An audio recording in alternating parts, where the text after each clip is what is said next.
Olá, eu sou o jornalista Cefas Carvalho e estamos começando mais uma edição, a 2ª de fevereiro, do programa Conversa de Botequim.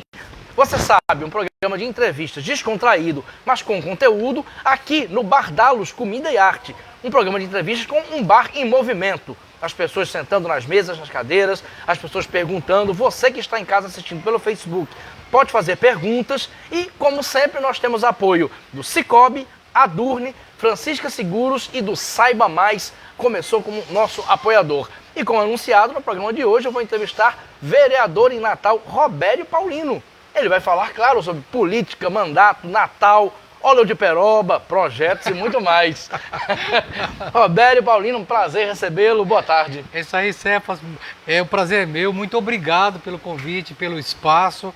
É sempre uma alegria trabalhar com você. A gente já teve muitos contatos aí pela imprensa, né? E eu desejo muita sorte ao seu programa, que o programa cresça. Galera, você que está em casa, coloca na sua página, pega o link aí, chama os amigos para assistir, divulga na sua página o programa aí, que vale a pena. O debate aqui vai ser de alto nível, com certeza. Com certeza. E pode fazer pergunta, né, Robério? Você responde. Pode. Bom, dentro dos limites da educação e da elegância, que é a regra desse programa. Pode fuzilar. Pode fazer pergunta. Lembrando que o programa tem produção de Raquel Lucena, José Aglio na filmagem, assistente de produção Ananda Carvalho, e contamos com o apoio logístico dos queridos Lula Belmont e Ricardo Nelson, controladores do Bardalos Comida e Arte, que está com programação especial de carnaval. Fique atento às redes sociais do Bardalos. E vamos começar com entrevista, com um papo. Vai ter agora 1 hora sobre política, sobre Natal, muita coisa. Robério, vamos por ordem cronológica. Eu cubro política há muito tempo, há mais tempo, inclusive, do que é legal dizer. Não pode falar, não vai revelar a idade. Algumas décadas já. E recordo que em 2014, a disputa era entre Henrique Eduardo Alves, que liderava as pesquisas, Robinson Faria. E só se falava dos dois e, de repente, apareceu... Surgiu um azarão. Professor Robério Paulino, da UFRN, que nos debates dava um show nos dois, dava um banho em Henrique e Robinson, falava de óleo de peroba e teve uma votação muito significativa. Como é que foi aquele processo, Robério? Olha, aquele processo, na verdade, a questão do óleo de peroba foi uma coisa espontânea, não foi programada, né? Porque eu acho que a gente catalisou ali, naquele momento, e na campanha, o que tem de melhor no pensamento político do Rio Grande do Norte é de rejeição a essas velhas famílias oligárquicas, ou as oligarquias do Rio Grande do Norte, os Alves, os Maia. Então, ali não foi só um mérito meu. Na verdade, ali eu coloquei para fora também a minha bronca com essas famílias. Não foi algo programado, óleo de peroba. Não, eu vou falar do óleo de peroba. Surgiu na hora. Porque a hipocrisia dessa gente é tão grande que me deu uma bronca naquela hora. Eu falei, chega de cara de pau, né? Óleo de peroba significa cara de pau, isso, né? Chega de cara de pau, o cara fala uma coisa que não faz. Tá aí, o sujeito agora... o Henrique Eduardo Alves, né? Agora está escanteado, mas agora temos aí o seu Carlos Eduardo Alves, né? E aí apoia Bolsonaro e agora está abraçado com Fátima. Vai para lá, para cá, ou seja, é o quem dá mais, eles vão para quem dá mais, né? Esses políticos aqui. E aquele ano, né? Eu acho que foi uma vez que o PT deveria ter cumprido esse papel, não cumpre o PP. O PT naquele ano se junta, se abraçou, né? Para apoiar o Henrique, no caso, né? E o Robson, e nós surgimos aí por fora, né? Expressando o novo. Aquilo ali era uma tentativa de expressar o novo, uma nova forma de fazer política democrática, sem esses conchavos, sem esses acordos por baixo, os interesses materiais, financeiros que correm por baixo dessa velha política, né? Da enganação, da mentira, que na verdade é um negócio. Política aqui no Rio Grande do Norte é um negócio dessas velhas famílias, de domínio do Estado, das grandes empresas de comunicação. E ali eu acho que a minha candidatura cresceu, nós chegamos a ter quase 9% no Estado naquele ano, sim, com uma campanha que não custou 20 mil. Não custou nem 20 mil reais. Nosso ativo foi o discurso, foi a política mesmo, né? E chegamos a ter quase 9% no Estado, Cefas, e 24% dos votos em Natal. Olha, é muita coisa. 1/4 dos eleitores de Natal votaram conosco. E onde nós ganhamos a eleição? Nos bairros mais escolarizados. Ganhamos a eleição na Candelária, ganhamos a eleição no Capim Macio, empatamos no Tirol, Petrópolis, né? Ou seja, à medida que ia para a periferia, minha votação caiu. mas nos bairros mais polarizados, inclusive de classe média, foi onde teve uma votação maior. Implica que o nosso discurso sintonizou, pegou aqueles setores mais conscientes, mais politizados, mais esclarecidos da população do Rio Grande do Norte. À medida que eu ia para o interior, a minha votação caiu muito. Né, porque a gente não chegava, uma campanha limitada de 20 mil reais, o pessoal aqui era muito frágil, né? Então difícil. Teve aquele ano uma coisa pitoresca, Sérgio, que eu queria falar. Eu com meu carrinho 1.0, né, turbinado, eu estava indo para o interior fazer campanha, então andando, só para terminar, para você fazer pergunta, de campanha, com eu e mais 2 ou 3 assessores, aí eu paro ali em a cidade aqui, no meio da cidade ali, indo para Mossoró, né? Lages? Lages. Parei em Lages, numa lanchonete daquela para tomar café. Paro lá com o nosso possante caravana de 4 pessoas, né? Aí de repente eu olho e começa a parar um monte de van. 1, 2, 3, 4. Para umas 30 vans cheias. Aí eu olho quem é. Os apoiadores de Henrique Eduardo Alves que estavam indo para o interior para fazer as campanhas.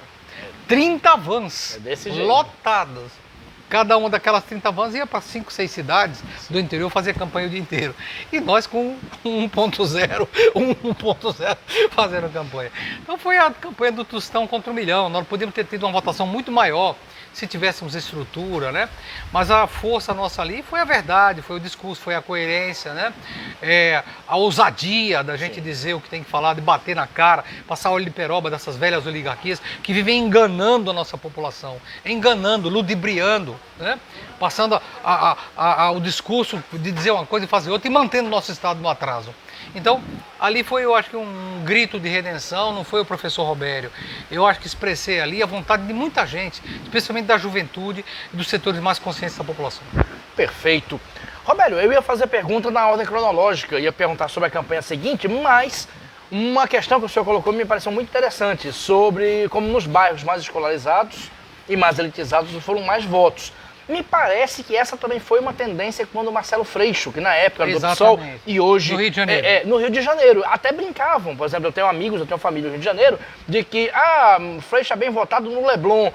Aí eu faço a seguinte pergunta, como levar as propostas do PSOL para esses bairros periféricos? Qual é o segredo? Como vencer esse desafio de fazer o PSOL chegar nessas pessoas, Roberto? Eu quero primeiro fazer uma crítica aqui à esquerda. Eu sou de esquerda, uma crítica à esquerda. A esquerda, nas últimas 2 décadas, se afastou muito da periferia das grandes cidades. Muito. Né? Eu apoio, acho louvável as bandeiras que nós temos levantadas, a bandeira de luta feminista, a bandeira de luta contra o racismo, mas a esquerda se apegou muito aos últimos 20 anos nessas bandeiras e esqueceu uma parte das bandeiras mais de classe, as bandeiras mais vinculadas à pobreza, à miséria nos bairros. Então, o que ocorre é que a esquerda, que tinha uma penetração muito grande, o PT nasceu em grande medida da periferia, o PT naquela época, da periferia das grandes cidades brasileiras. Sim. A filiação que legalizou o PT, eu participei da legalização, sou do PSOL, mas fui do PT, fundador do PT. O PT foi legalizado com filiações na periferia das grandes cidades. Exatamente. E hoje o PT virou o PT, a esquerda virou organizações das universidades. Perdeu muito contato com a periferia mais pobre da cidade. E quem que entrou aí? As seitas e os grupos evangélicos. A religião católica, né? cristã católica, muito elitizada. Hoje você vai nas igreja católica, padre reza a missa para a classe média, você não vê mais pobre nas igrejas católicas, e igrejas em bairros em geral de classe média. A periferia, onde cresceu as cidades, está abandonada. E quem é que entrou aí? As religiões, né? Evangélicas que entraram. Principalmente as chamadas neopentecostais. Neopentecostais, e com demagogia, com enganação, né? Falam muito de religião de igualdade, de Jesus Cristo de igualdade, mas vota em Bolsonaro. Vota um cara que propõe tortura, que apoia a tortura, um fascista, né? Ou seja, então não tem nada a ver com o cristianismo isso. Essas religiões são comércios, né? São verdadeiras empresas comerciais a enganar e iludir o povo na periferia. E, lamentavelmente, a esquerda perdeu espaço na periferia. Então, o que explica a votação de Freixo lá no Rio de Janeiro, isso é isso. A esquerda perdeu muito espaço, se ausentou com as pautas mais ligadas à classe média, ao movimento de juventude, né? Movimento LGBT, movimento negro, tomou as causas das mulheres, a causa dos negros, etc., mas perdeu um pouco a ligação, né, com a questão social, a pobreza, a miséria, a desigualdade. Isso é que explica o resultado do Rio de Janeiro. Aqui, eu acho que a minha votação, apesar do pessoal ser muito débil, não foi tão escandaloso em 2014. Porque, veja, eu falei que tive uma votação muito boa nos bairros de classe média. Foi minha melhor votação. Sim. Por exemplo, Capim Macio teve 29%. A média da minha votação foi quase 24%, né? Eu cheguei a ter 29% no Capim Macio. Mas se você olha a minha votação na Zona Norte, foi 20%. Um bom número. Foi muito bom. De cada 5 eleitores da Zona Norte, um votou no professor Roberto, né? De lá para cá, a gente infelizmente não soube consolidar, né, esse período, aí pelos problemas internos do pessoal, pela fragilidade, pelas lutas internas desnecessárias, né? A esquerda, você sabe, vive brigando muito entre si, e isso fragiliza muito a esquerda, e o pessoal também é vítima dessas lutas internas das diversas correntes, que fragiliza o partido, né, pela luta pelo espaço, e termina reduzindo a nossa inserção social na sociedade, nas camadas mais pobres dos trabalhadores e da população. Perfeito. Roberto, eu ia retomar a ordem cronológica, mas uma questão sua vai ensejar uma pergunta que eu ia fazer depois, mas eu vou fazer agora. Eu faço cobertura política há muito tempo, então assim, ao longo dessas décadas todas, eu sempre acompanhei no PT, que é o partido de esquerda mais forte e com maior densidade eleitoral no Rio Grande do Norte, sempre acompanhei a seguinte frase: tem o grupo de Mineiro e o grupo de Fátima. Fátima e Mineiro posam abraçados, Mineiro é secretário de Fátima, mas sempre tinha o grupo de Mineiro e o de Fátima. E o pessoal que vem alcançando bons resultados, já tivemos Sandro Pimentel como deputado, você poderia ser deputado inclusive, mas é vereador em Natal hoje, com mandato elogiado. Eu ouço também, como repórter político, que existe o grupo de Sandro e o grupo de Robério. É verdade, Roberto? Existem esses dois grupos? O grupo do Sandro hoje é a maioria no PSOL, né? A minha ala do PSOL é minoritária, lamentável, né? Porque o grupo do Sandro usa métodos de trabalho dentro do partido com os quais eu não concordo, né? De arregimentação, de filiação em massa, né? De filiar centenas de pessoas sem muitos critérios políticos. Não estou fazendo aqui uma crítica ao Sandro, sendo que eu não concordo com o método com que o grupo do Sandro trabalha. Então sou minoria, não por ser minoria, porque são métodos conceptuais. Eu só filio uma pessoa no partido, aquela pessoa absolutamente consciente do que está fazendo. Eu me nego a chegar num bairro e fazer 100 filiações, entende? Como o grupo do Sandro e outros grupos fazem. Eu não faço isso. Então, termino sendo uma minoria por tentar, pela coerência. Entende? Pela coerência. Não concordo com essa coisa de filiação massiva, entendeu? Para dominar um partido. Infelizmente, o próprio PSOL está aí. Agora toda uma discussão, né, de fazer uma coligação, o grupo do Santos está apoiando, do PSOL com a rede. Eu acho que a rede não tem nada a ver com o PSOL. Eu ia perguntar sobre isso. A questão eleitoral está se colocando acima dos princípios. Eu não concordo. Eu estou em minoria no PSOL contra isso. Então, a maioria do PSOL está pensando também em apoiar Lula no primeiro turno. Eu estou contra. Então, na história humana, Cefas, as pessoas que buscam ter coerência de princípios sofrem. São marginalizadas, são perseguidas. Você pega a história humana da luta social, Trotsky, Leon Trotsky, tem uma capacidade de uma pessoa de uma ilustração, uma capacidade um dos líderes da Revolução Russa, junto com Lenin, acabou perseguido, isolado e assassinado pelo stalinismo, né? Por Stalin, que era muito mais limitado. Exatamente, um homem bruto. Stalin era um homem bruto, grosso, inculto, mas, entendeu? Terminou fazendo coisas que o Trotsky se negava a fazer. Então é muito fácil você ser maioria quando você usa de métodos contrários ao que a esquerda diz. Eu me nego a aplicar certos métodos para ter mais peso no pessoal. Eu confio na coerência, entendeu? Na coerência. Chamo uma pessoa para o partido quando a pessoa tem absolutamente consciência de onde está entrando, né? Mas a esquerda não é uma discussão com o Sandro, isso, né? Aqui é uma discussão da esquerda. A esquerda toda, lamentavelmente, está numa crise muito grande. Em termos mundiais, a esquerda vive um processo de fragmentação, de dispersão, de desmoralização no mundo todo. Não digo fracasso, as experiências socialistas do século XX foram muito importantes, trouxeram muitas conquistas sociais, mas terminaram de forma burocratizada, queimando a ditadura de Stalin, queimou o socialismo. O socialismo não é ditadura. O socialismo tinha que se mostrar mais democrático que o capitalismo. Infelizmente, na União Soviética, o regime stalinista se demonstrou uma ditadura muito mais feroz, ou igual a ditaduras capitalistas. Isso queimou o elan, a beleza do que deveria ser o socialismo. E até hoje a direita usa isso, até né? hoje a direita e usa o Gulag. isso. O Gulag. Aí as pessoas que... As perseguições, as mortes. Stalin mandou pra Sibéria. Stalin matou não sei quantos milhões, O etc. que é verdade. A direita usa isso até hoje. Então veja, essa crise da esquerda, como a exaustão da União Soviética, a esquerda vive até hoje, a esquerda não se recuperou.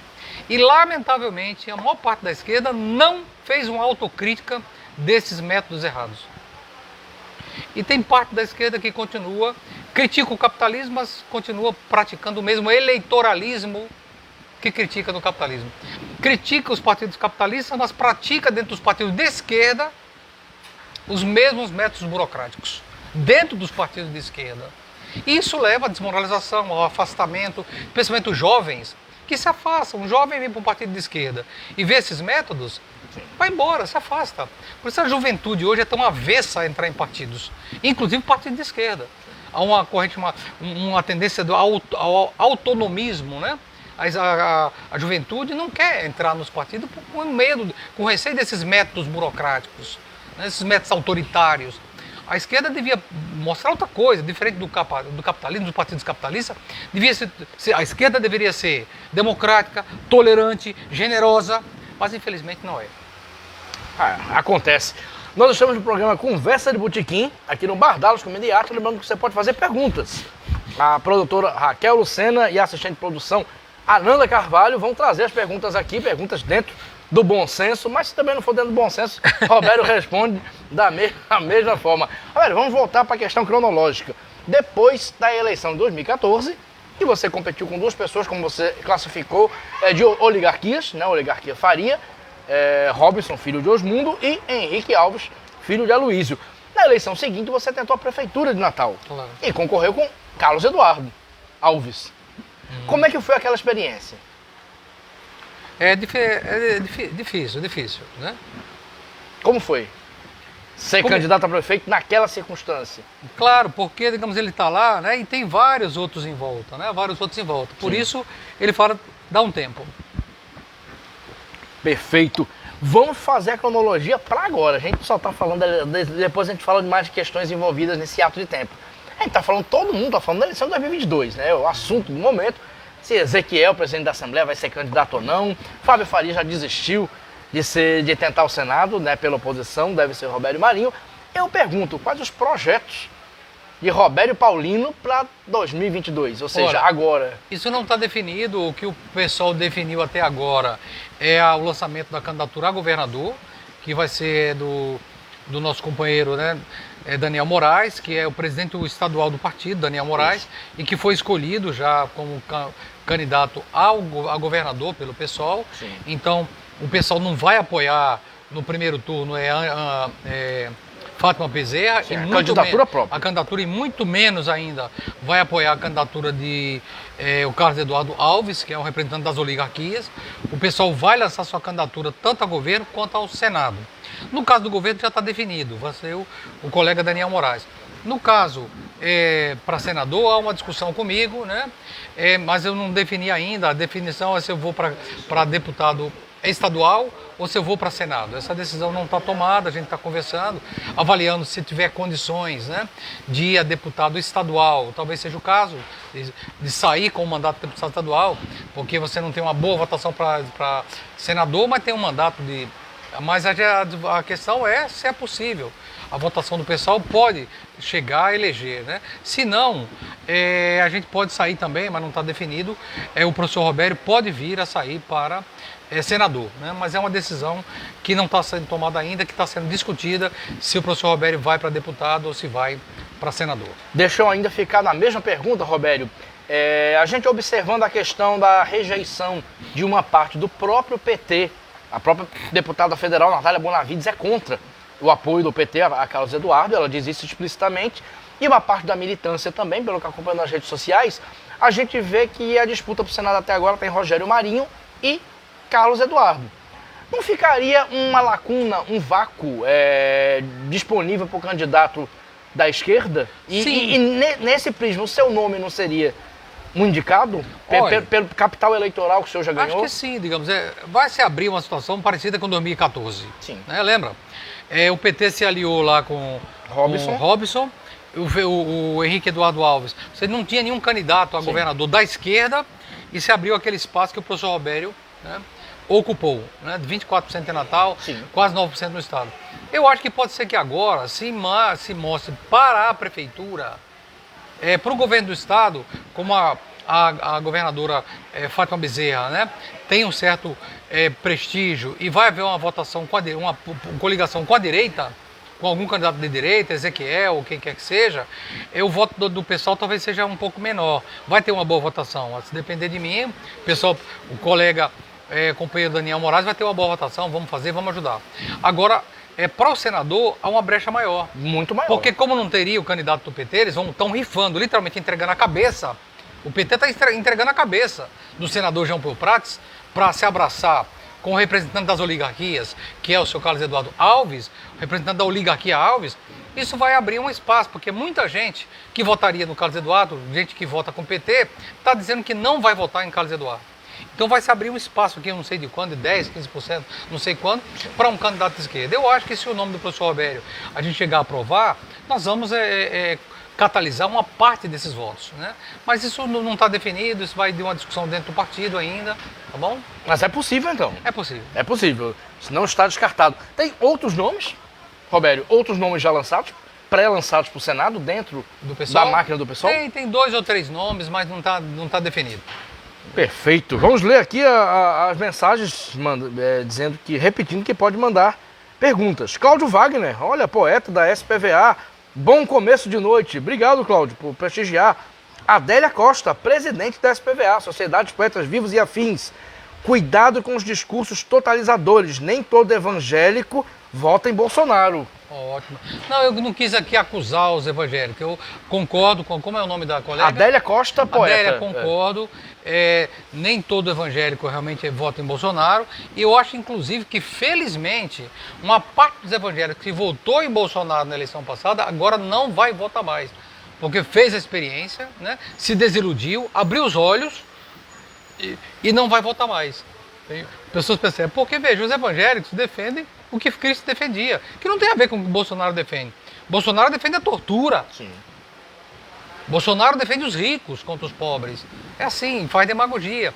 Então, eu espero, e tem muitas igrejas evangélicas que já definiram, inclusive, apoio a Lula ou outros candidatos. Né? Não é que o Lula vai estar só com os católicos. Muitos evangélicos estão definindo apoio a Lula. Então, não quis, desculpe se fui mal interpretado, não quis aqui atacar. Eu estou dizendo assim, que algumas seitas evangélicas, uma coisa é o movimento evangélico, as religiões, outra coisa são seitas sectárias, sim, que em nome de Jesus Cristo perpetram aí, fazem as piores coisas do mundo, como defender a tortura, como o Bolsonaro faz. Perfeito. Mas aí eu respeito a sua opinião e concordo com a... Como eu falei também, Adélia, o termo neopentecostais, assim, com os fiéis eu também não tenho nenhum problema. Como jornalista, o meu problema é com os líderes. Isso. Por exemplo, Edir Macedo, Valdemiro Santiago, é provável que eles amealharam fortunas. Eles viraram comerciantes. Milionários. São comerciantes da fé. Exatamente. Eu sou filho de padre, meu pai era padre e não tinha um tostão. Então eu sei o que é você ser religioso e não ter dinheiro. Vamos lá. Conceição Lima, boa tarde. Boa tarde, Conceição. Muito obrigado. Valquíria Kozakevich. Existe harmonia... uma pergunta. Vamos fazer a pergunta aqui, Valquíria. Robério, existe harmonia nos partidos de esquerda na Câmara dos Vereadores? Boa pergunta. Não, há muitos conflitos, né? A gente tem uma oposição conjunta. O ano passado a gente atuou como uma oposição conjunta, mas lamentavelmente existem diferenças, né? Eu respeito as colegas do PT nesse debate, mas nem sempre elas me respeitam como eu as respeito. né? Lamentável isso ocorre, às vezes muito sectarismo dentro da própria esquerda, né? Também eu voto nos partidos, voto nos projetos das colegas, as colegas não votam nos meus projetos, sendo do mesmo grupo, então nem sempre tem essa reciprocidade. Mas eu acho que isso se supera, isso tem sido discutido, né? Não é um problema meu com as colegas ou os colegas lá da Câmara. Isso é um problema da esquerda como um todo, o sectarismo, entendeu? A disputa, as deslealdades, entende? As espetadas, entende? O pouco respeito com a outra corrente. E a esquerda deveria ser diferente. A nossa diferença é com a direita, é com o grande empresariado. Existe um lema, né, do movimento socialista muito antigo que fala assim: paz entre nós, guerra aos senhores. Isso. Que é um lema da Internacional Comunista, a música internacional, né? Ou seja, eu defendo que nós nos respeitemos mais dentro da esquerda. Eu procuro divulgar isso. Eu sempre procurei ter uma atitude respeitosa, uma atitude de respeito. Isso não implica que a gente tem que ser bonzinho. Quando tem que enfrentar um assunto errado, tem que enfrentar. Mas uma coisa é você enfrentar uma coisa errada, outra coisa é você ser agressivo, você ser desonesto com as pessoas, não aceitar a diferença do outro. E muitas vezes a esquerda é intolerante, né? Então eu acho que a gente tem, mas o lema devia ser paz entre nós e guerra aos senhores, aos capitalistas. E eu defendo isso, que a oposição na Câmara tenha. Vai haver um problema, entendeu? Agora, parte da oposição são as colegas do PT e do PCdoB, vão apoiar Carlos Eduardo. Eu vou ser contra. É difícil. Está num bloco de esquerda, entendeu? Que vai apoiar a oposição na Câmara Municipal, que vai apoiar Carlos Eduardo. Eu não vou. Eu vou descer a lenha, porque é um oligarca, e tem colegas que são da esquerda e vão apoiar Carlos Eduardo. Eu acho um equívoco total chamar um jovem, um trabalhador, a votar em Carlos Eduardo. Em nome da unidade de eleger Fátima. Não se justifica. Eu preferia que no PT, não sou do PT, mas que eu acho que mesmo com o Jean Paul Prats, o senador, eu acho que a Fátima ganharia a eleição. Sem precisar de Carlos Eduardo Alves. É a minha opinião. Sim. Minha avaliação. E aí teria um senador que tem sido leal com ela o tempo todo. Agora vai se rifar o Jean Paul Prats para chamar um representante das oligarquias, Carlos Eduardo Alves, que apoiou Bolsonaro, que fez um monte de agressões a Fátima, de caráter machista, de caráter político, digamos, preconceituoso, ofensa. Carlos Eduardo Alves fez ofensas a Fátima. E agora vai ser o senador dela? Pelo amor de Deus. Tem outra pergunta aqui, mas deixa eu aproveitar e fazer a pergunta. A liderança da oposição passou para o vereador Pedro Gork. Isso. Agora, recentemente. Qual é a sua opinião? Eu gosto muito do Pedro, eu votei a favor, né? Sim. O Pedro vai sair, ele vai ter que sair porque vai Júlia Arruda vai ter então, que de certa forma, eu concordei até com uma concessão, né? Com uma concessão. Obrigado, o Pedro Ricardo. É uma pessoa muito decente, com quem eu particularmente me dou muito bem com ele, né? Um rapaz muito jovem, de muita clareza política. Não concordo com a política do partido dele. O PCdoB do Pedro, por exemplo, está apoiando Carlos Eduardo Alves. Acho um absurdo.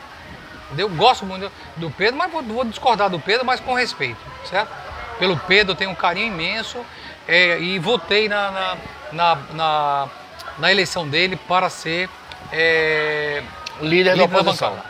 Perfeito, respondido. Então, mandar um abraço para Laura Nunes aqui no Bardalos. Bem-vinda, Laura Nunes, que sempre acompanha o programa em casa, agora está presencial. E uma pergunta aqui, da Marcela Thaís. Boa tarde, Cefas. Boa tarde, professor Robério. Quero saber qual o posicionamento dele sobre o PSOL sair com a majoritária para a presidência. Existe uma discussão dentro do partido sobre apoiar Glauber Braga, né, o deputado, ou Lula. O que você pensa sobre isso? Eu estou na ala do partido que não concorda com o apoio a Lula no primeiro turno. A minha posição é de que o PSOL lance candidato do PSOL no primeiro turno, para polemizar, para levantar o nível do debate, para discutir programa, porque respeito o Lula, lutei contra a prisão do Lula, mas não concordo com a política de conciliação do Lula, de se abraçar, por exemplo, com Alckmin. Não vai a nada. Alckmin apoiou o impeachment. Da mesma forma como aqui, Fátima se abraçar com o Carlos Eduardo, lembrar que Carlos Eduardo apoiou o impeachment, apoiou o Bolsonaro. Então acho que essa política de Lula está equivocada, de fazer um abraço, se abraçar com Alckmin. Sim. Alckmin é um golpista. E eu defendo que o pessoal lance uma candidatura no primeiro turno. No caso, Glauber. No caso, Glauber. Que é o que se lançou Nós o trouxemos aqui, fizemos um debate com ele, lançamos... Agora, a situação dentro do partido é delicada, não sei se nós vamos ganhar. Tem uma leve maioria por apoiar o Lula no primeiro turno, que eu acho um equívoco. Mas nós vamos insistir que o pessoal possa ter candidato. Perfeito. Como você viu, se quiser fazer perguntas, faça. Professor Robério, professor e vereador, responde aqui, ao vivo e a cores. Robério, vamos falar sobre quem talvez seja a maior estrela do partido atualmente, é Guilherme Boulos, em São Paulo. Ele é cotado para ser candidato a governador de São Paulo. Qualquer cargo que ele sair, ele tem chances também de vencer. E já é cotado para ser candidato a prefeito. O PSOL ele teria a prefeitura da maior cidade do Brasil. Eu pergunto, como é que você vê a questão de Boulos? Boulos é realmente a estrela do partido? Vocês têm diálogo com Boulos? Ele vai continuar no PSOL? Fala um pouquinho sobre Guilherme Boulos. Eu admiro muito o Guilherme Boulos. Ele veio aqui esses dias, agora em janeiro. Foi a Ponta Negra, foi a Ponta Negra, com a família. Foi a Barra do Cunhaú, né? Andou várias praias. E nós, inclusive, fizemos uma reunião com ele aqui. Eu o levei para conhecer nosso viveiro de mudas. Você sabe, se a gente puder conversar um pouquinho com isso, eu lhe agradeço. Mas a gente vai falar sobre as 100 mil árvores também. Exatamente. Isso. Nós vamos plantar 50 mil árvores em Natal, né, e que vamos plantar 10 mil árvores agora, a partir agora do mês de fevereiro. Mas o Boulos esteve aqui conosco, eu o levei no nosso viveiro para conhecer, ele ficou encantado. Eu, a convite do senador João Paulo Prats, você sabe, eu tenho muitas críticas ao PT, mas eu tenho uma relação de respeito com o João Paulo Prats, com os quadros do PT, né, com a Natália Bonavides. E a pedido, né, meu, o Boulos aceitou e teve um encontro com o Jean Paul Prats. Eu acho que, se dependesse de mim, o Boulos seria candidato a presidente para disputar com o Lula. Mas o Boulos prefere ir para o São Paulo, candidato a governador. E as últimas notícias que tem é que ele está declinando de ser candidato a governador em São Paulo para ser candidato a deputado federal. Entendeu? É o mais provável. Ele, deputado federal, isso. Pelo que minha experiência, ele conseguiria arrastar mais uns 2 ou 3 ou 4, não? Independentemente de arrastar ou não, é uma boa alternativa para deputado federal em São Paulo. Ele teria condição de brilhar, claro, na Câmara Federal e cacifaria o nome ainda mais para prefeito de São Paulo daqui a 2 anos. 2 anos. Perfeito. Vamos falar sobre meio ambiente. Eu ia perguntar isso, as 100 mil árvores. Como é que é isso de plantar 100 mil árvores? Acho que Natal está precisando, inclusive. Como é que é isso, Roberto? O plano é plantar 50 mil árvores, Cefas. Sim. Nós temos um projeto que aí incluímos no plano diretor. Primeiro, como diagnóstico, Natal é uma das cidades mais mal arborizadas do Brasil. Está na posição entre todas as cidades brasileiras, das 5.700 cidades, Natal na posição 4.300, 4.400, por aí. É uma das 3 piores capitais em termos de arborização. Muito ruim. A temperatura em algumas ruas está chegando a 60, 70 graus, em função do asfalto quente pegar sol. Você vai ali na Candelária, algumas ruas ali é só asfalto, não tem uma árvore.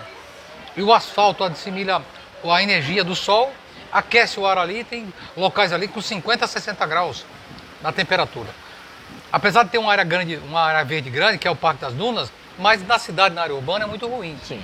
E Natal está muito atrasada nisso, né? Como política. Eu cheguei a propor ao seu Carlos Eduardo Alves, ele assinou conosco da universidade, eu como professor da universidade, fizemos um ato dentro da prefeitura para plantar 20 mil árvores, e se em 2015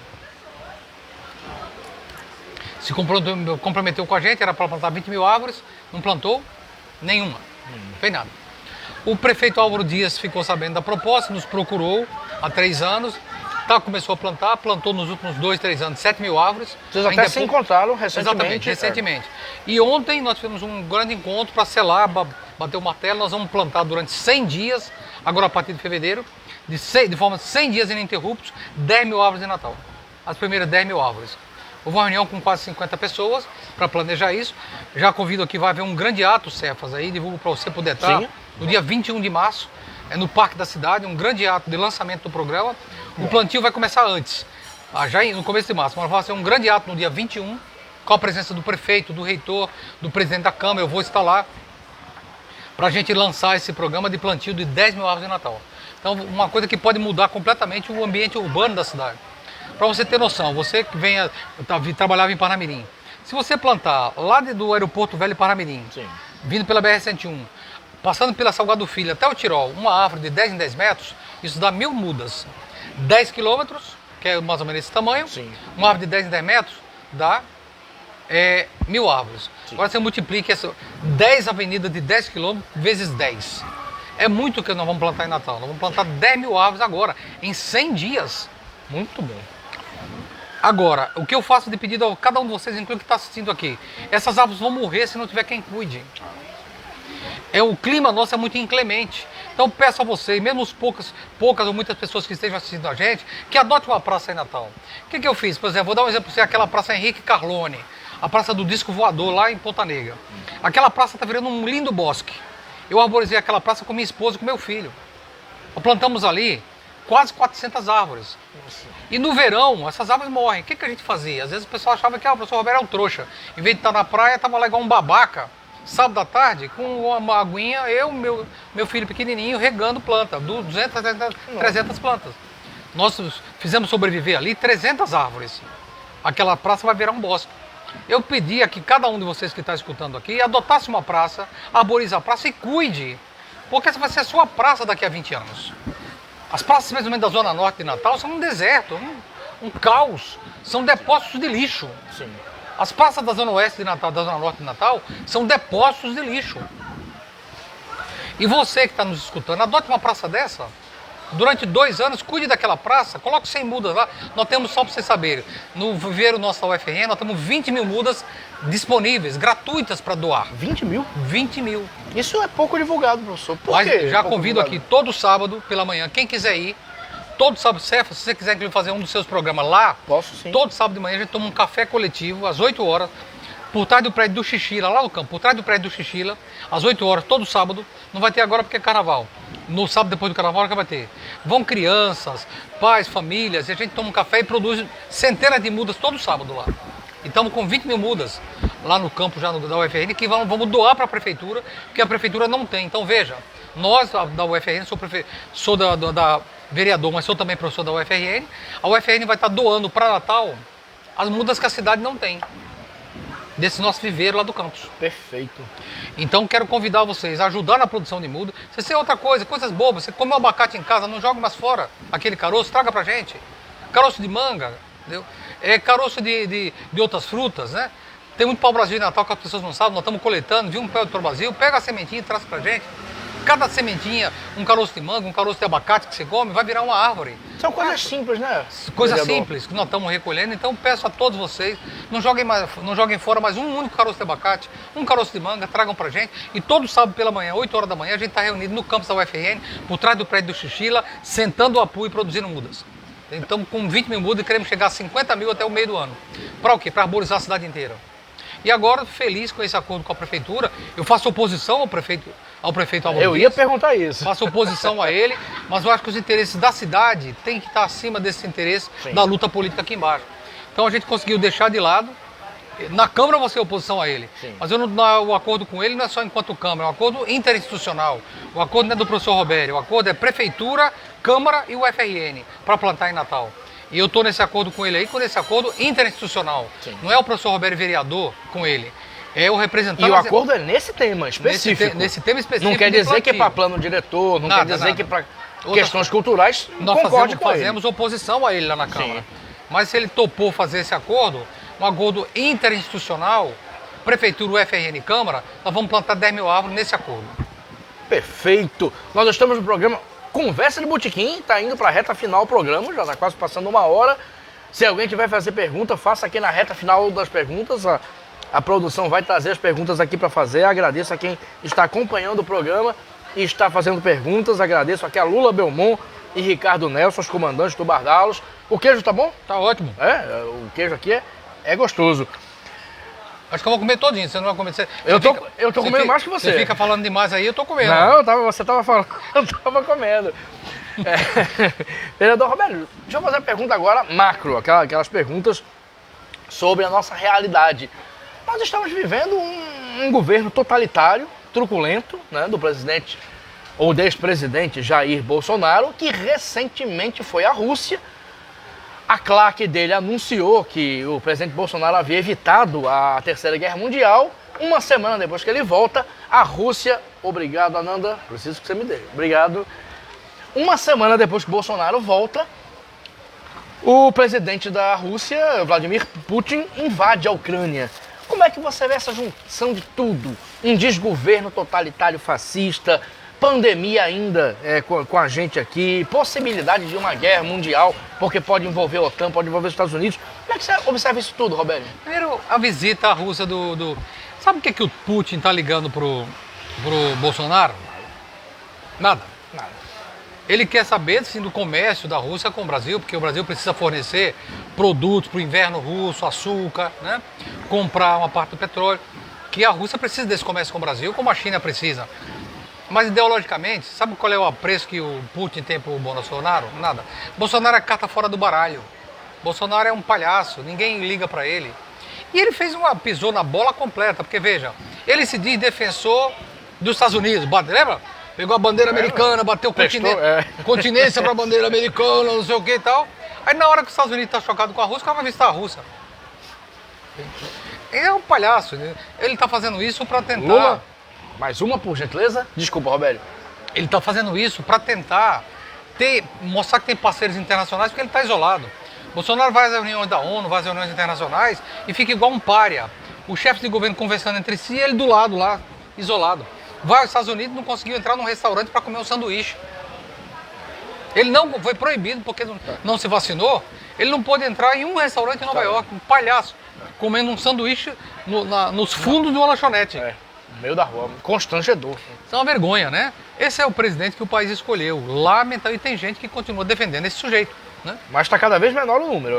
Espero. Na última pesquisa ele deu uma leve subida de 2 pontos percentuais, mas na maioria das pesquisas ele gravita entre 24% e 26%. Espero que o país aprenda com o erro que cometeu. Né? Então veja, agora essa guerra, entrando na guerra, essa guerra ninguém tem razão. Eu não defendo o regime político autoritário e ditatorial de Putin. Segundo, não defendo essa invasão. Sim. Eu acho que nenhum país tem direito de ficar invadindo o outro. Sim. Agora, ao mesmo tempo, eu compreendo as razões da Rússia. Por que está acontecendo? Os Estados Unidos se acha o dono do mundo e que está colocando nos vários ex-repúblicas soviéticas tropas e armamento. Sim. Inclusive armamento nuclear. Obrigado, Ricardo. Próximo da fronteira da Rússia. A Rússia se sentiu ameaçada e tem direito de se defender. Sim. Tá bom. Correto. Tem direito de se defender. Eu não repito aqui, não estou defendendo a invasão da Ucrânia pela Rússia. Sim. Eu estou tentando entender e explicar as razões da Rússia para ter feito. A Rússia estava se sentindo encostada na parede pelos Estados Unidos e Europa, com a OTAN, que está expandindo Isso. a OTAN para as ex-repúblicas soviéticas e, repito, instalando armamentos nucleares na fronteira com a Rússia. É porque os Estados Unidos têm esse péssimo hábito, Eles né? acham. Ele coloca equipamentos militares no mundo inteiro. Acham que são donos do mundo. Agora, tem muita gente aí vibrando. Por quê? Porque você pode criticar o Putin em tudo, mas hoje demonstraram coragem. Sim, Mas por trás da Rússia, não é só a Rússia. Por trás da Rússia tem outro paizinho. Quem é? A China. A China. É uma aliança. Então aí não é só Rússia. Na verdade o que existe é uma disputa pela geopolítica mundial. É um jogo de xadrez, de interesse. E a Rússia junto com a China, esse passo na Ucrânia, com certeza a Rússia não faria sem discutir com a China. Foi tudo discutido, com certeza. Se são parceiros, não fariam isso sem conversa. E os Estados Unidos fala, mas já disse que vai fazer sanções econômicas. Sanções econômicas. A Rússia invadiu militarmente e eles vão colocar o rabinho entre as pernas e vão fazer sanções econômicas. É como uma nota de repúdio, Nunca vi, nota de repúdio. Nunca vistas na história. Que nunca vi, sabe? Sanções econômicas. A Europa depende do petróleo russo. Sim, exatamente. Sancionar. Quem pode fazer sanção aí é a Rússia. Fecha a torneira, a Europa paga. E ainda tem outra complexidade, Roberto, porque a China é parceira comercial dos Estados Unidos. Os Estados Unidos dependem da China. Exato. Então os Estados Unidos não podem cortar com a China. Hoje, se China e Estados Unidos romperem relações, quem sai perdendo é os Estados Unidos. Como a Europa toda não pode cortar com a Rússia, porque depende da energia. O gasoduto leva o gás. Exatamente. Inclusive, o próprio Reino Unido é dependente do gás. Completamente. Complexidades. E ainda outra complexidade, a Ucrânia também não é exatamente um país democrático. A Ucrânia concentra. A Ucrânia está indo para o lado neonazista. do governo neonazista. Sim. Esse é um dos argumentos da Rússia para essa invasão, é tirar um governo neonazista que tem perseguido as regiões separatistas. Sim, ainda tem essa complexidade. Eu até citei na minha rede social uma frase do escritor israelense Amos Oz, que ele falava do conflito entre judeus e palestinos como um confronto de errados e errados. É como o senhor falou, né? Todo mundo tá errado nessa história. Ninguém tem razão. Ninguém tem razão. O Putin tem um regime ditatorial autoritário. Sim. Não tem razão. E tampouco os Estados Unidos tem razão em provocar a Rússia e instalar mísseis na fronteira com a Rússia. E a Ucrânia realmente é um Qual país... é o nosso lado? O nosso lado é o lado do povo ucraniano contra a invasão russa e contra a ingerência norte-americana. Sim. E o presidente ucraniano também é um ex-comediante que grava vídeos agressivos com fuzil, ou seja, também não é fogo que se cheire, olha. Um Bolsonaro melhorado. Isso, Bolsonaro melhorado. E Bolsonaro ainda vai lá fazer aquela performance, né? Enfim, não salvou o mundo. De marionete e palhaço. Marionete, não salvou o mundo da Guerra Mundial. O programa está quase terminando. Já está na hora de encerrar. Por mim, A gente acha bom continuar, porque quem está terminando aqui é o queijo. Acho que é melhor continuar o programa para ver se o queijo aqui continua. Eu já ia pedir pastel, ia pedir frango e passarinho aqui. Vamos lá, Anne Guimarães, direto da Dinamarca. Boa noite, queridos. Boa noite, Anne. Boa noite, Anne. Anne, lá da Dinamarca, acompanhando o programa, está internacional. Ricardo Buiu, França. Boa tarde, estou acompanhando direto. Ricardo Buiu é ator, militante cultural, ativista. Valeu, Ricardo. Abraço para vocês. A Valquíria Kozakiewicz, de novo. Nossa amiga. Isso, pergunta.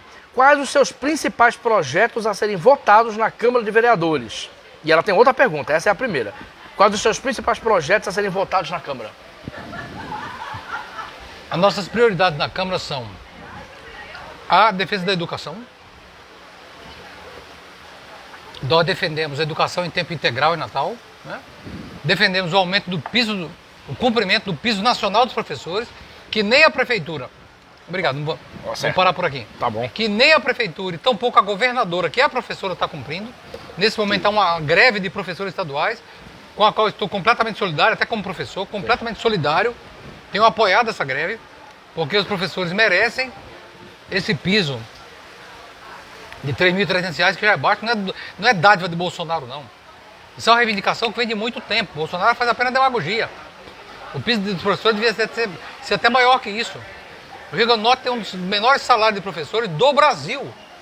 Tendo uma professora como governadora, o Rio Grande do Norte tem o segundo ou terceiro menor salário de professores do Brasil em nível estadual. É uma vergonha, onde tem uma professora governadora. Então, a primeira prioridade nossa é a luta em defesa da elevação do salário dos professores e da melhoria da qualidade da educação. Eu, como professor, sinto uma vergonha que o Rio Grande do Norte ainda tenha 9, 8% de analfabetos no país. Em Natal, 9, 10%, tem cidade no interior que tem 20% de analfabetos. Isso tem que acabar. Então a prioridade é revolucionar a educação. Primeiro, vários projetos nossos vão nessa direção na Câmara.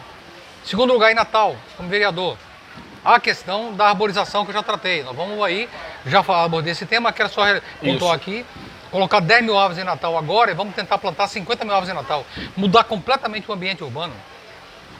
Não porque a gente gosta de plantinha, porque o professor Roberto é um ambientalista e está fazendo isso para ter voto, não. Isso aqui nós estamos correndo contra o tempo, contra a destruição do planeta. O planeta está sendo destruído, os polos estão derretendo. Eu não faço isso agora que eu sou vereador. Eu faço isso há muitos anos. Mais de 10 anos que a gente produz muda na UFN para distribuição gratuita. Isso não é em troca de voto. Isso é uma necessidade urgente que eu peço que você ajude. Venha nos ajudar no projeto. Você a galera que está aqui participando do programa, Cefas mesmo, todo sábado pela manhã, nós estamos lá na UFRN. Vem tomar um café conosco e ajudar a produzir muda. Eu vou lá um dia. Está convidado. Me comprometo aí. Está convidado. No sábado depois do carnaval, a gente já está lá todo sábado. Venham conosco, 8 horas da manhã, traga um bolinho, traga uma fruta, uma banana, cada um traz uma coisa, a gente faz um café coletivo às 8 horas, uma coisa muito alegre. Vem muitas crianças aparecem lá, né? Tem sido uma coisa muito alegre. Então, a segunda prioridade é essa questão professores, a segunda prioridade nossa vai ser essa questão ambiental.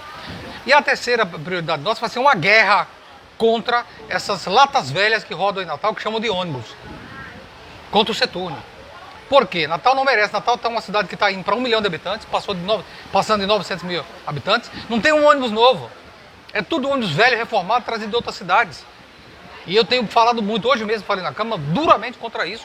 E nós vamos já o ano passado, mesmo durante a pandemia, eu fui na cabeça com a Comissão de Transporte, fui para a cabeça da ponte de Igapó e a ponte Newton Navarro, denunciar, mostrar os ônibus lotados. Em plena pandemia, o segundo pico da pandemia, os ônibus de 18 horas lotados.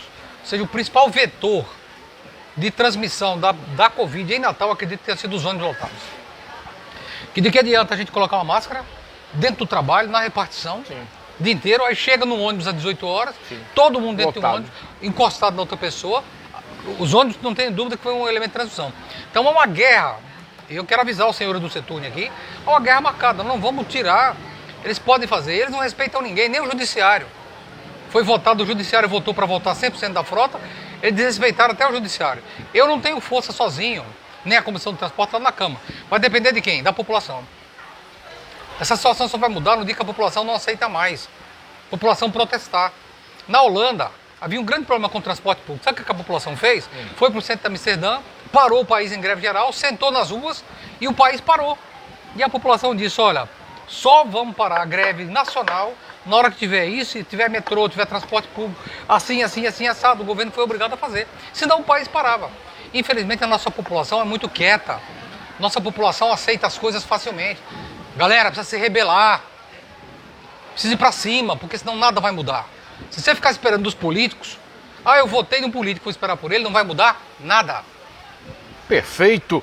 Acabou respondendo a pergunta da Laura, que era, como vereador, qual a sua posição sobre as péssimas condições do transporte público?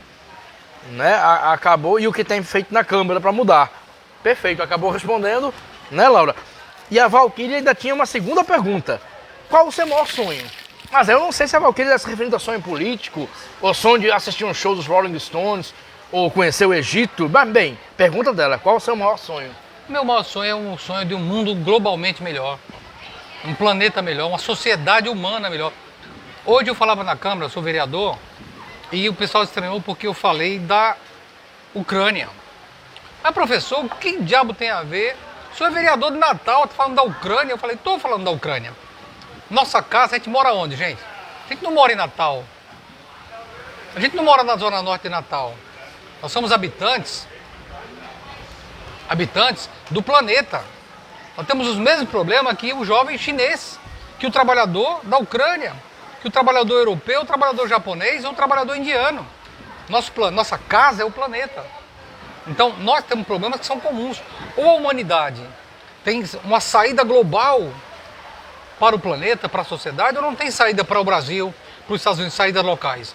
Nós estamos no mesmo barco. Nós, os chineses, os alemães, os trabalhadores e povos negros da África, nós estamos no mesmo barco, que ou afunda ou vai em frente. Sim. E para isso, meu grande sonho é de uma sociedade socialista, uma sociedade melhor, mais justa, igualitária, fraterna. Eu lutei minha vida inteira por isso. Professor, você não, parece um dinossauro defendendo o socialismo? Defendo, continuo defendendo. Porque e quem não defende? Vai defender o quê? O capitalismo? A sociedade onde só importa o lucro, a ganância? Não. Eu acho que pode se chamar socialismo ou bichismo, qualquer coisa. Mas é uma sociedade justa, igualitária, fraterna. Esse é o que eu sonho. Por acaso a gente chama isso de socialismo. Perfeito. A Valquíria falou aqui 284 praças em Natal. Acho que ela quis dizer o total de praças, eu acredito. Tem umas praças que a gente vai arborizar, Valquíria. Aqui vai ser arborizar. Perfeito. Ok, Valquíria. Registrado.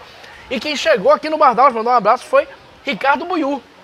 Tudo. Mas ele tá dando um puxão de orelha aqui em mim e você. Pode dar. Professor, um pedido educado de correção. Quando falar do inominável, o Bozo, não o chame de palhaço. O palhaço leva a alegria. Tá bom, mas entenda, eu não quis falar, desmerecer os palhaços.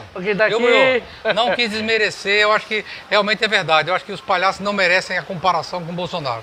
Bolsonaro é um nazista, um fascista, né? Um mau caráter, né? E me perdoe os palhaços, porque os palhaços são muito mais decentes. Bolsonaro nem pra palhaço. Nem pra palhaço, sério. E eu aceito a correção também, que eu escrevo com constância isso, que o Bolsonaro é um palhaço. E peço desculpas também à categoria maravilhosa do palhaço. Até fiz uma matéria com Bisteca e Bochechinha, lá no que estão em cartaz com o circo lá no Shopping Cidade Verde. Um abraço pra eles também. Romério, por mim eu ficava aqui até 11 da noite, mas eu sei que você tem que sair e o programa também tem que acabar e o som alto já tá aumentando. Eu perco aqui. A mulher lá em casa, a mulher e o filho. Pronto, olha aí, senão você leva as contas também. Não pode atrapalhar. Gostaria de agradecer a todo mundo, muita gente aqui, talvez tenha até mais gente mandando perguntas, depois a gente responde, eu e Robério, dentro do possível. Agradecer a todo mundo que veio aqui, que participou. Agradecer a produção, Raquel Lucena, produtora, Ananda Carvalho, assistente de produção, José Aglio, o lendário José Aglio aqui como cinegrafista, Ricardo Nelson, sempre educado e gentil aqui e simpático aqui na logística, isso. E a Lula Belmont, que é o dono do Bardalos. E agradecer a você, Robério, muito obrigado. Foi um momento maravilhoso. Obrigado a você, Sucesso. Parabéns pelo programa. Galera, são programas como esse que precisam crescer. Não deixa o Cefa sozinho, não. Ajuda aí, divulga na sua página, divulga no WhatsApp, chama os seus amigos a ver os próximos programas, tá bom? Porque programas como esse precisam crescer. Infelizmente, as grandes redes de comunicação que dominam só falam bobagem, besteira e dão pouco espaço a um debate tão rico como que nós tivemos aqui. Você pode ter certeza que um debate como nós fizemos tão rico hoje, numa grande rede de TV, ajudaria muita gente a entender o mundo. Mas lamentavelmente a gente tem canais, mas vamos usar o que a gente tem, né? Eu quero agradecer ao CEF, quero agradecer a equipe aqui do programa, a toda a equipe, parabenizar e agradecer a todos vocês, né? E agradecer especialmente a todos os telespectadores que participaram, com perguntas ou não, e pedir que você não só ajude o programa, mas divulgue, pega esse, mesmo gravado, divulgue o programa, coloque na sua página o programa gravado aí para ajudar os Cefas e a equipe do programa a fazer o programa crescer. É isso aí, galera. Um grande abraço. Perfeito. Muito obrigado, Robério. Obrigado aos nossos apoiadores, Cicobi, Adurne, Francisca Seguros e Saiba Mais. Aqui a assessoria também do vereador Saulo, Rômulo, a Renata ali também aqui do Bardalos. Enfim, muita gente aqui. Abraço em todo mundo e até o próximo programa. E da próxima vez eu quero mais queijo. Tá Oba, muito... mais queijo, com certeza. Obrigado, boa noite. Valeu.